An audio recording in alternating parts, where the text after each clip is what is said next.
লাইটে যাও।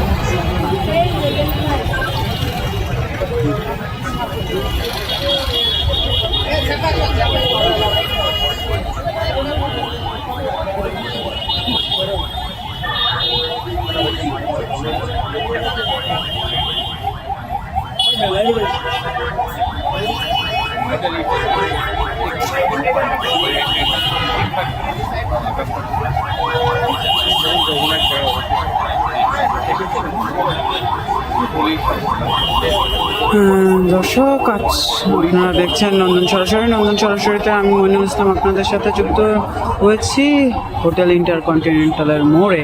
এখানে আজকে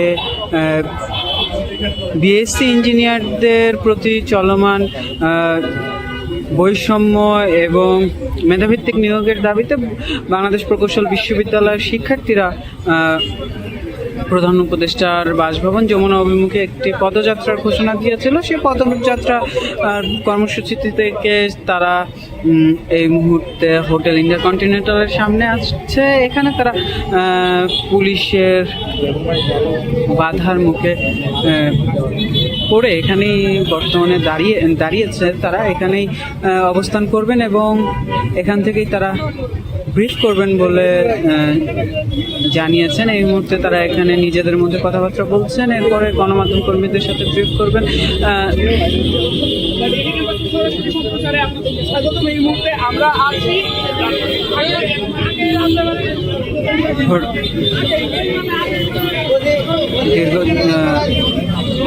বাংলাদেশ প্রকৌশল বিশ্ববিদ্যালয়ের শিক্ষার্থীরা আজকে গতকালকে একটি কর্মসূচির ঘোষণা দেয়। সেই কর্মসূচি অনুযায়ী তারা শাহবাগ থেকে একটি পদযাত্রা নিয়ে হোটেল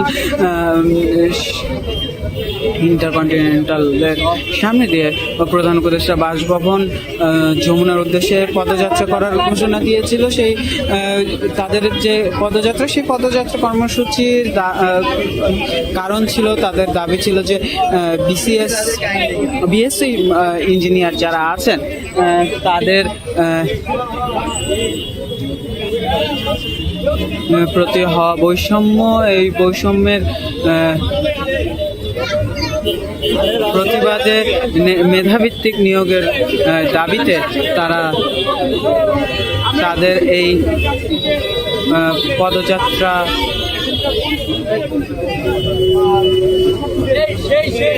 কর্মসূচি নিয়ে তারা হোটেল ইন্টারকন্টিনেন্টালের সামনে অবস্থান করছেন।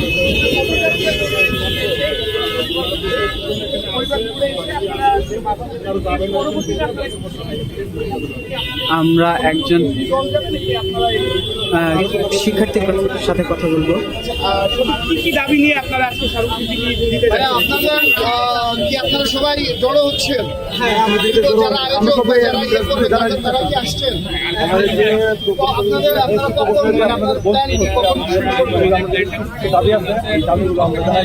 আচ্ছা, বঞ্চিত হচ্ছে বলতে কি বোঝাচ্ছেন আপনারা? এখানে আপনাদের সরকারি সিস্টেমের আমলাতান্ত্রিক জটিলতা বলেন বা সিস্টেমিক ওয়েতে কিছু একটা ডিস্টার্বেন্স করে রাখা হয়েছে, যেগুলো আপনাদের ব্যাংকে না বলা হয় আপনারা বুঝবেন না। এগুলোকে একটি বিষয় যদি আমাদের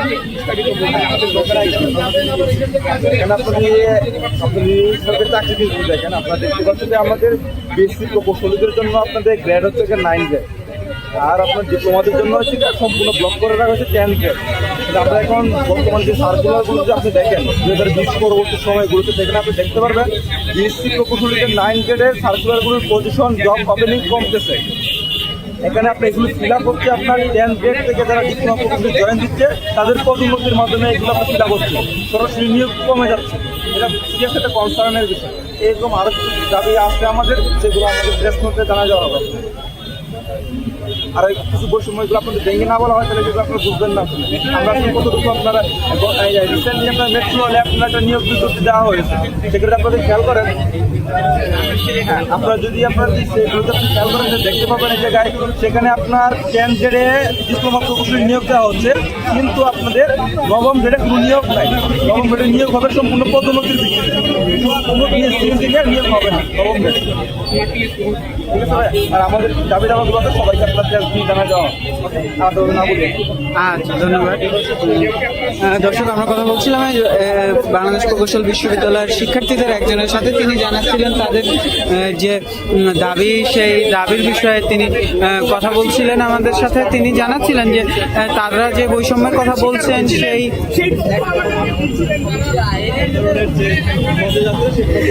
তারা যে বৈষম্যের কথা বলছিলেন, যে বৈষম্যের শিকার তারা হচ্ছেন বলে তারা অভিযোগ জানাচ্ছেন, সেই অভিযোগের বিষয়ে আমাদের সাথে কথা বলছিলেন।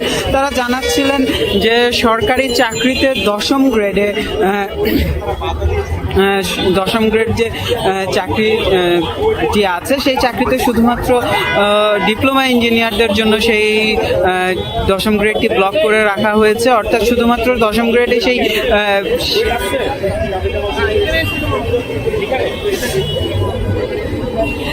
দশম গ্রেডের শুধুমাত্র ডিপ্লোমা ইঞ্জিনিয়ার যারা আছেন, ডিপ্লোমা যারা কমপ্লিট করেছেন তারাই পরীক্ষা দিতে পারেন এবং তাদেরই নিয়োগ হয়। এবং অন্য বিএসসি ইঞ্জিনিয়ার যারা আছেন তারা সেখানে কোনো পরীক্ষা দিতে পারেন না, ডিপ্লোমা ইঞ্জিনিয়াররাই শুধুমাত্র দিতে পারেন। তাদের এই দাবির প্রেক্ষিতে তারা বলছেন যে এই নিয়োগের প্রেক্ষিতে মেধাভিত্তিক যে নিয়োগ যোগ্যতা থাকা সত্ত্বেও দশম গ্রেডে যে চাকরি না পাওয়ার তারা পাচ্ছেন না, সেই বিষয়ে তারা অভিযোগ জানাচ্ছিলেন। এছাড়া তারা বলছেন যে এই যদিও নবম গ্রেডে তাদের নিয়োগের বিধান রয়েছে, তবু নবম গ্রেডে কোনো নিয়োগ হচ্ছে না, কারণ দশম গ্রেডের চাকরিরত যারা আছেন তাদেরই পরবর্তীতে প্রমোশন দিয়ে নবম গ্রেডে উন্নীত করা হচ্ছে, যার ফলে যে শূন্য পদের সৃষ্টি হচ্ছে না। শূন্য পদ সৃষ্টি না হওয়ার কারণে তারা যোগ্যতা থাকার সত্ত্বেও চাকরির সুযোগ পাচ্ছে না, কর্মসংস্থানের সুযোগ পাচ্ছে না। এরকম আরো বেশ কিছু দাবি তারা গণমাধ্যমের সামনে উত্থাপন করবেন। তারা এই মুহূর্তে অপেক্ষা করছেন তাদের অন্যান্য সহপাঠীদের জন্য। তারা আসলে তারা একসাথে গণমাধ্যম কর্মীদের সাথে কথা বলবেন। তারা এই মুহূর্তে বেশ শান্তিপূর্ণ অবস্থানেই শান্তিপূর্ণভাবে এখানে অবস্থান করছেন এবং পুলিশ সদস্যরা এখানে উপস্থিত আছেন যেন কোনো প্রকার অপ্রীতিকর পরিস্থিতির সৃষ্টি না হয় এবং শিক্ষার্থীদের এবং যে যমুনার রাস্তায় যে 144 ধারা ঘোষণা করা আছে, সেই 144 ধারা ভঙ্গ করে শিক্ষার্থীরা যমুনার দিকে না যেতে পারেন। তারা রাস্তার এক পাশে শিক্ষার্থীরা দাঁড়িয়ে আছেন, কোনো প্রকার যান চলাচল ব্যাহত না করে তারা তাদের অবস্থান ধরে রেখেছেন, তারা অবস্থান করছেন। এরপরে যখন তাদের অন্যান্য সহপাঠীরা আসবেন তখন তারা এখান থেকে গণমাধ্যম কর্মীদের সাথে কথা বলবেন, এমনটাই তারা জানিয়েছেন। তখন যখন তারা গণমাধ্যম কর্মীদের সাথে আবার কথা বলবেন, আবার আমরা আপনাদের সাথে যুক্ত হবো। ততক্ষণ আমাদের সাথে থাকুন। নন্দন টিভির ইউটিউব চ্যানেলটি সাবস্ক্রাইব করতে ভুলবেন না, ফেসবুক পেজটি লাইক করতে ভুলবেন না।